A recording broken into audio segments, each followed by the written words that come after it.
Welcome to the greatest day of the year. Okay, maybe some holidays or birthdays may take precedence in some people's world, but not in ours. It's opening day in the NFL and episode number 1 of Betting with the Barbers, powered by SuperBook.com and the SuperBook app. I'm your host, Ron Kruck, and joining me, of course, are the stars of the show, the New York Giants all-time rushing and reception leader, 3-time Pro Bowler, Tiki Barber, and Super Bowl 37 champion, 5-time Pro Bowler with the Tampa Bay Bucks, Ronde Barber. Guys, what is up? All is good, Ron. How you doing, man? I'm glad to be here with my how do I put this? More accomplished, yes, less popular twin brother. I think that works.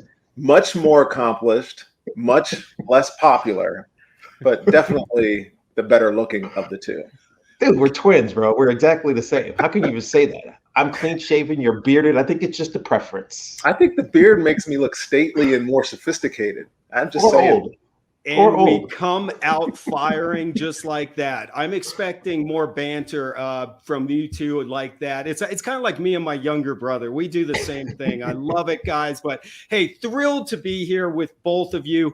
Of course, the show's called Betting with the Barbers, and we're going to break down some key games in the NFL and maybe even a college football game. But first, guys, let's talk about this special day when really all eyes are on the NFL. I mean, Ronde, 16 years in Tampa and Tiki, 10 in New York. So you both experienced so many opening days. Talk about what opening day meant to you and if you have a special memory or two.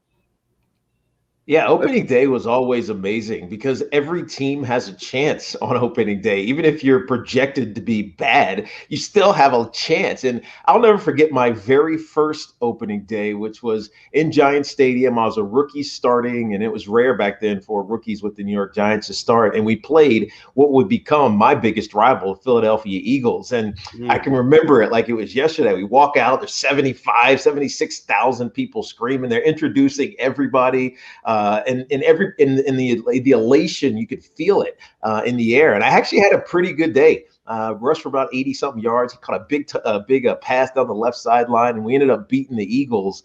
And it set me on a path for a career that had some up and downs. But opening day is when all of the energy feels right for every single team and every single fan base. Doesn't always stay that way, but at least it starts that way. Right, like in the immortal words of Dumb and Dumber, you're saying there's a chance. That's and exactly the Bengals and Texans have a chance. Ronde, what about you? I can't believe Tiki came right out and went at the Eagles. That's awesome. That's you're just laying the bar. You're setting the bar for guys, man. For the guys that want to hate us, I'll go ahead and give you an opening day Eagles story as well. We remember 2002. We closed down the Vet. The year we won the Super Bowl. Well, our opening day, as a reward for winning the Super Bowl in 2003, we go on the road for opening day to Philadelphia to open up their new stadium, the Lincoln Financial. And, we beat them again. So we closed down the Vet, opened up the lake with victories. And to Tiki's point, at that point, at that juncture, right, we had just won the Super Bowl. We go to our heated rival because they had beaten us 3 times in the playoffs before us beating them the year before.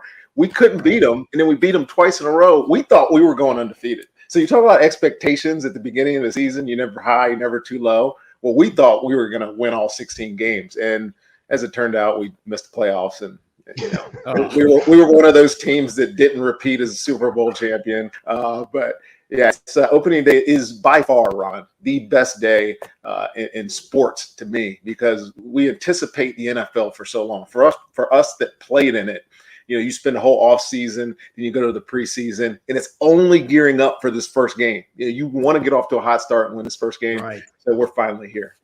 Well, the wait is over, guys. That's for sure. And the action begins tonight. Really full disclosure to bettors. It's week number 1 in the NFL. And I always feel like you should expect the unexpected. There always seems to be a major upset. But we look at the spreads this week, guys, coming in. There are no double-digit spreads. But tonight, the Dallas Cowboys are more than a touchdown underdog to the Super Bowl champion Tampa Bay Buccaneers. Here are the latest odds coming in from SuperBook.com. Download the SuperBook app today for the latest lines and special betting promotions. Fellas, the Buccaneers are 8.5-point favorites. The point total is set at 52, and 82% of the money on this game is coming in on the Bucs. You know, I think after 16 years in Tampa Bay, you earned the right to go first, Ronde. Yeah. Give us your thoughts on this matchup. Well, I think the line is so high, and it is the highest line of the weekend right now at 8.5. It's because there's so much uncertainty in Dallas. You know, I take this with a grain of caution. 8.5 seems a lot for opening day game because of the uncertainty that we've already kind of talked about. I look at the Dallas Cowboys from last year. Before Dak got hurt, they were on pace to be one of the hottest teams or most successful teams offensively in the history of the NFL. They were by far the highest scoring, and Dak was leading the league in passing yardage. So you look at CeeDee Lamb, you got Cooper, you got Gallup at wide receivers. They're a dangerous football team. To say they're not is a little, beside the point. They got better on defense. They got rid of Mike Nolan and brought in Dan Quinn. So the defense should be better. Now, that being said, their reward for all their uncertainty is to play the defending champions at home in Raymond James Stadium. First time it's going to be completely full since maybe back when I was playing, to be honest with you. Is the line right? The line's probably right, because this Tampa Bay team, if you watched any of their preseason, Tom Brady does not look like he's 44 years old. And the number of weapons that he has on offense is absolutely insane.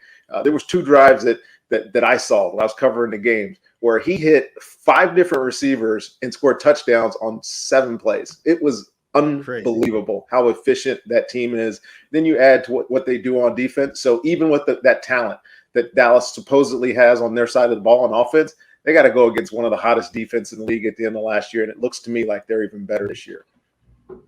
Tiki, what are your thoughts? I got to tell you, very rarely, and it's unprecedented, I believe, for a team to return 22 of their starters from a Super Bowl caliber team. What happens at most of these teams, these players, they want to go get paid somewhere. They want to go be the man somewhere, and they bounce.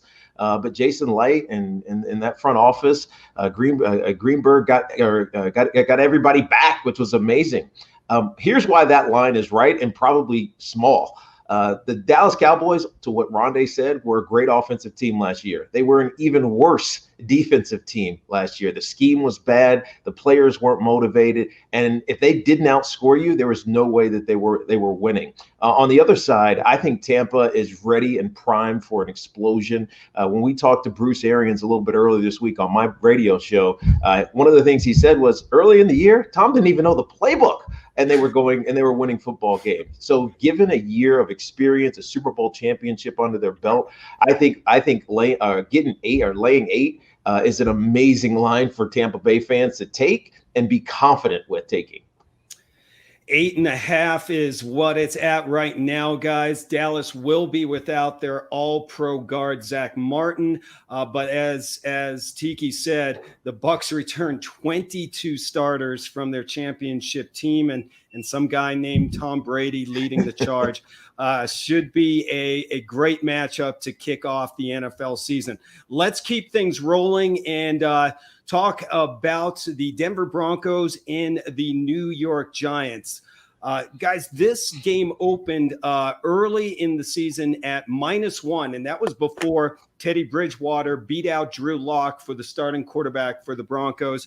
I think that and the fact that the Giants are dealing with some injuries coming into this game has made the Broncos a 3-point road favorite. This is a guy in Colorado, a little scary for a team that went 5-11 to open up as 3-point favorites. The point total is set at 42. And right now, according to SuperBook.com, 85% of the money is coming in on the Broncos. Tiki, let's get your take since you spent so much time with those New York Football Giants. Yeah, well, I'm biased, Ron. One of those things that I can't help but fade the public on that one. I mean, I like New York in this 2021 season, in part because they've started to put some talent around Daniel Jones. The thing that scares me is their offensive tackles have been, let's say, less than stellar. Andrew Thomas, who was a first-round draft pick a year ago, he struggled in their only preseason start.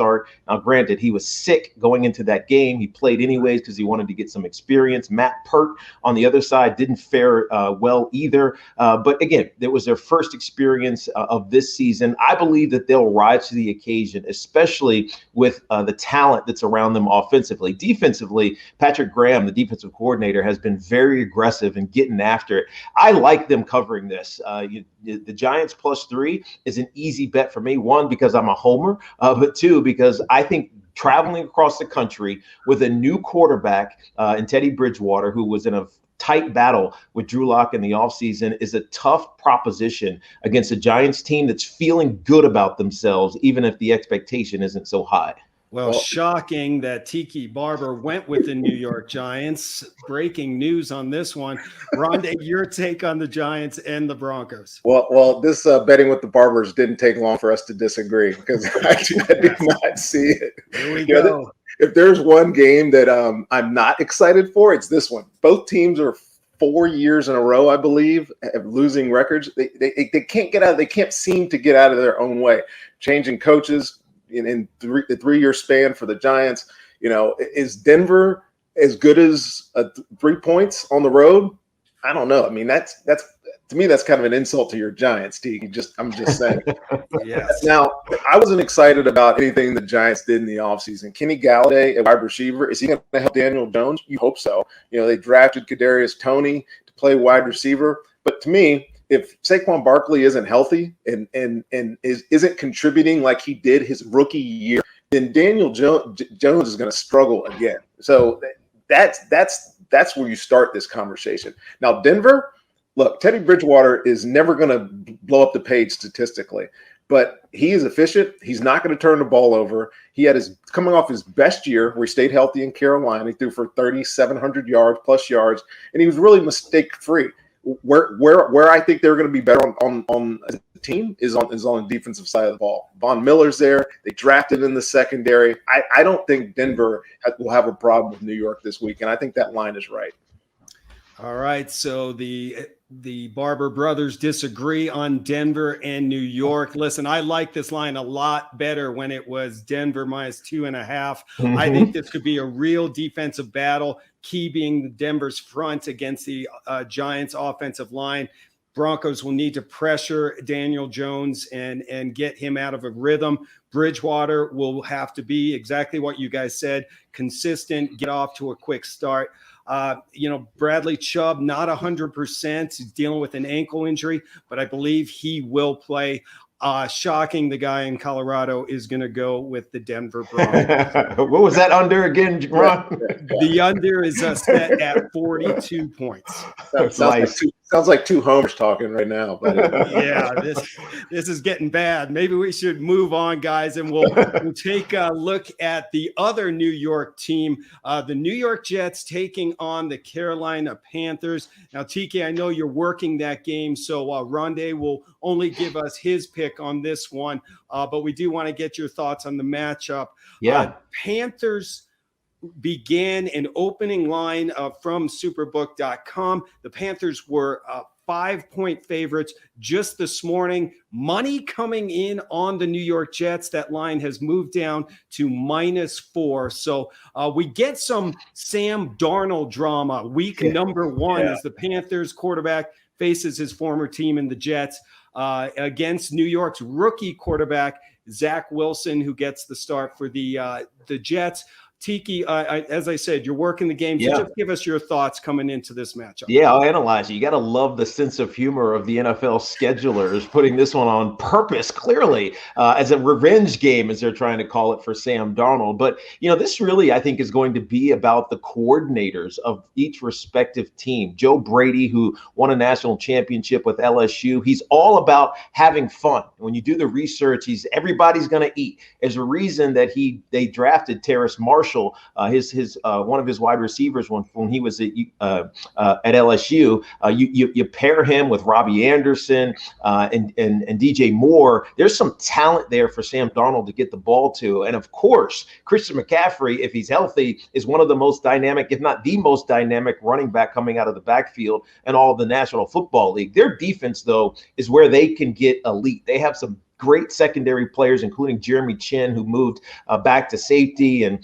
J.C. Horn, who is Joe Horn's son, but he's much bigger than him. He's aggressive from South Carolina. They've started to build a very good defensive squad. And if offensively they can have fun like Joe Brady did when he was in LSU, they're going to be potent. On the Jets side, it's all about the rookie. How comfortable can you make Zach Wilson feel? The talent's not necessarily there on the defensive side of the ball. They are going to struggle, I believe, early on. But Zach is confident, and he plays with a moxie about him. They bring in Corey Davis from Tennessee. They started to bond and build this great relationship. I like where the Jets are going. I just don't know if they're going there anytime soon. Great insight, Tiki. And Ronde, as we come over to you, just updating once again, the Panthers opened up as 5-point favorites. Money coming in on the Jets. They're down to a -4, and the point total is set at 44. Give us your take on the matchup. Well, you feel like, Ron, you feel like this line is moving because people watch the Jets play in the preseason, and they look better than anticipated. They look better than they did last year in the preseason, probably much better than they looked at any point with Sam Darnold as their quarterback. Zach Wilson, I think, is special. He has a chance to be special. Does he have enough weapons around him right now? Probably not. But I think people are getting excited about what this Jets team could be. Robert Saleh is a fantastic coach. Yeah. Can the coaching gig? That's usually a crapshoot. You never know if they got the right personnel, the right coaching staff, most importantly, to make this team turn the corner, but it feels like they do. And I think there's a sense after the preseason, the Jets may be a little bit better than they were. But I'm looking at the line at 4. Man, take Carolina. They are so much better than the Jets are. To me, Carolina is one of those teams that could sneak up people, maybe scare the NFC South this year. Because look, were they bad last year? Yes, they were bad. First time NFL head coach in Matt Rule. Tiki already talked about their coordinator, but they did get better on both sides of the football. And I love. You said Robbie Anderson. I love DJ Moore. The guy led the league in yards per reception last year. He is a stud. And with a quarterback that will actually push the ball down the field, which is one of Sam Darnold's strengths, he is going to be explosive. So Carolina, it doesn't matter where they're playing this team. It does not matter where they're playing the Jets. I think they are by far the better option in this game. Yeah, never easy for a rookie quarterback to open up on the road. And a few stats coming in from SuperBook.com. The Jets covered just 6 spreads in 2020 and are 3-13 on the road the past 2 years.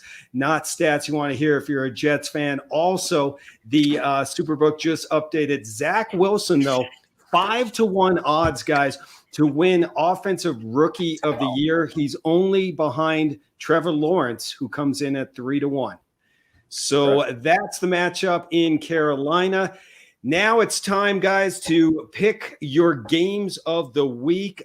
When I saw this on paper, I was like, where's Tiki going with this? But I love it. Tiki, you set it up. Give us your game of the week. Yeah, I love this game because it's an in-state rivalry. They're not conference rivals, but in-state, Iowa versus Iowa State. And Iowa State right now is laying 4 points at home in Jack Trice Stadium, which, by the way, is the only stadium in all of D1 named after an African-American. Jack Trice died playing a game against the University of Minnesota in 1923, and it took until 1997 for them to rename the stadium for Jack Trice. So I love that. But first of all, Iowa State is a very good team. Their head coach, Matt Campbell, got a lot of NFL eyes and interest last season. He decided to stay in Iowa State, and here's what he started to do. He has a quarterback in Brock Purdy who is very efficient. He's not a superstar per se, but he's very efficient, doesn't make a ton of mistakes. They have a running back in Breece Hall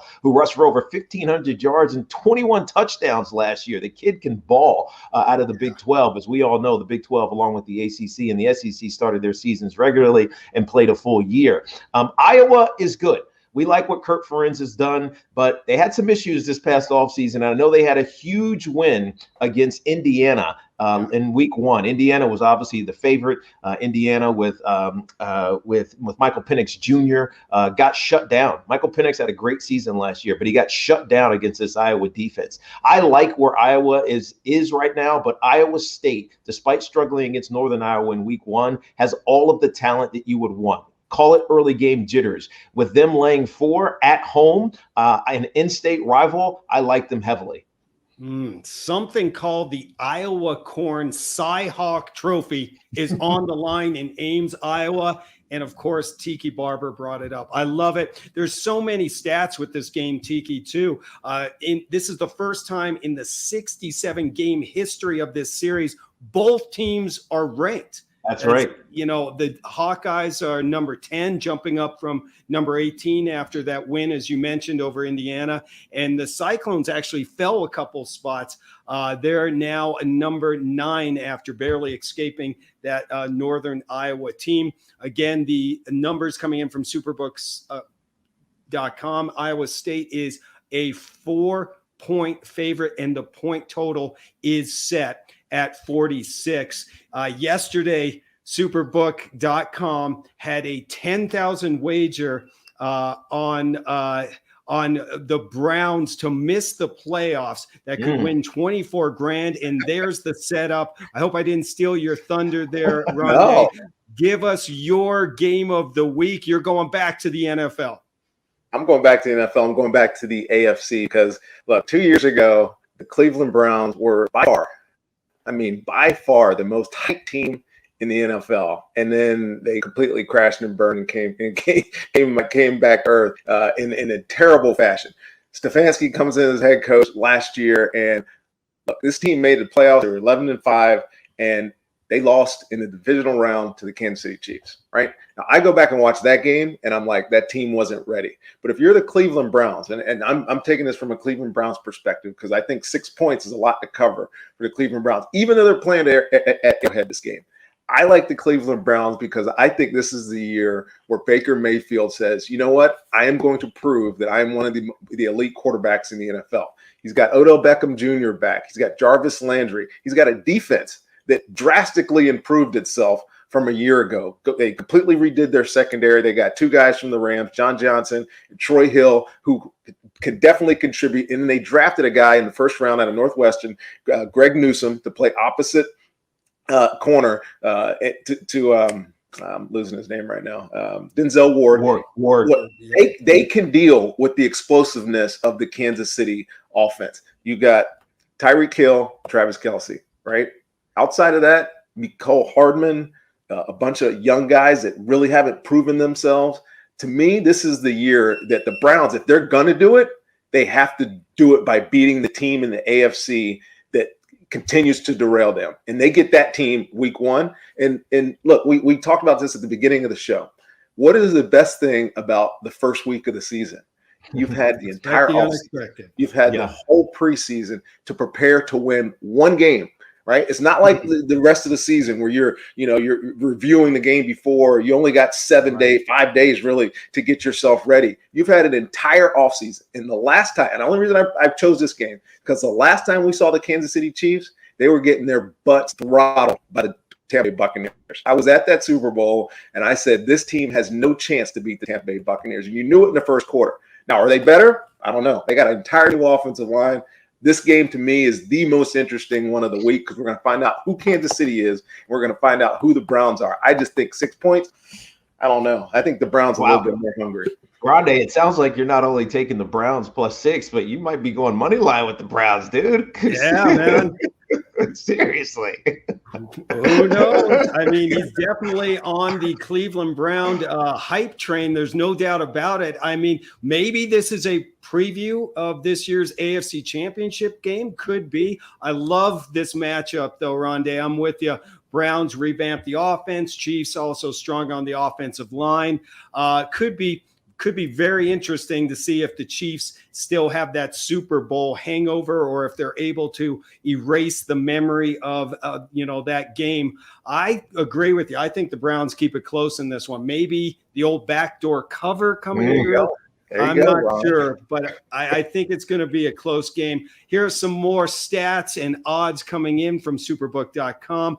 Baker Mayfield, 25-1 to win the NFL MVP. Let me throw it out to you guys quickly. What do you think Patrick Mahomes is to win the NFL MVP? Well, I mean, I'm a regular on SuperBook, so I know what it is. 5-1 for Patrick Mahomes. And so, I mean, Pat Mahomes, by the way, in my season preview on my radio show, guess who I have winning the MVP? Patty Mahomes. You know what else we have with Pat Mahomes? He is our quarterback on Tiki and I's fantasy team.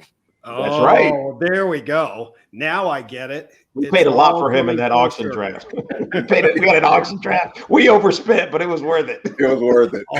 I love the fact that you two are doing a fantasy team together. That's what brothers should do. That's right.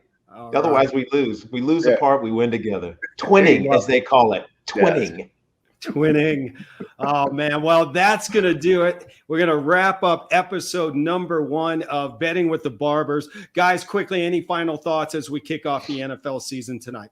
Yeah, well, I'm excited for everyone to join us on a weekly basis to talk about SuperBook, some of these odds, but also at the end of the year, Ronde and I are going to get together. We're going to hang out for a Super Bowl. We haven't done that since Ronde was in the Super Bowl back in 2003 when they throttled the Oakland Raiders. But we're going to go to Vegas with someone who gives us Twitter questions, send us Twitter questions right here at SuperBook and win a chance to go to the Super Bowl, watch the Super Bowl with us in Las Vegas. So I'm excited about that. Obviously, tonight is the opening day. We get the Tampa Bay Buccaneers against the Dallas Cowboys. I grew up, and so did Ronde, as a Redskins, now Washington football team fan. And then I played for the New York Giants. So I have double hate for the Cowboys and have super love for the Tampa Bay Buccaneers because my brother's got a ring with them. So I'm excited for tonight, as I'm sure everybody who loves football is as well. And that Twitter, Tiki neglected to say, is at SuperBook Sports. So get to that. And yes, we'd love to share some of this commentary and whoever gets to come join us in Vegas, watch out. How fun is that going to be? Fun. Yeah, we're gonna ask for questions for next episode. That'll be fun. Right. We're gonna try to get, maybe we'll recruit a Philadelphia fan or ex-player to get on this show, so they can have their shot back at us for our opening salvos in this episode. Well, you got to throw Dallas in there too. Good point. Good point. I'm looking forward to it. Can't wait. It's going to be a lot of fun. Again, make sure to sign up at superbook.com and download the SuperBook app for the latest odds, and follow SuperBook on social media. It's at SuperBook Sports. Starting next week, as the guys said, we will start to take your questions on Twitter, and end of the season, one viewer gets to go to Vegas and hang out with the Barber brothers. How cool is that? So make sure that you keep it on Betting with the Barbers and send us your questions on social media. For Ronde and Tiki Barber, I'm Ron Kruck. We'll see you again next week for Betting with the Barbers.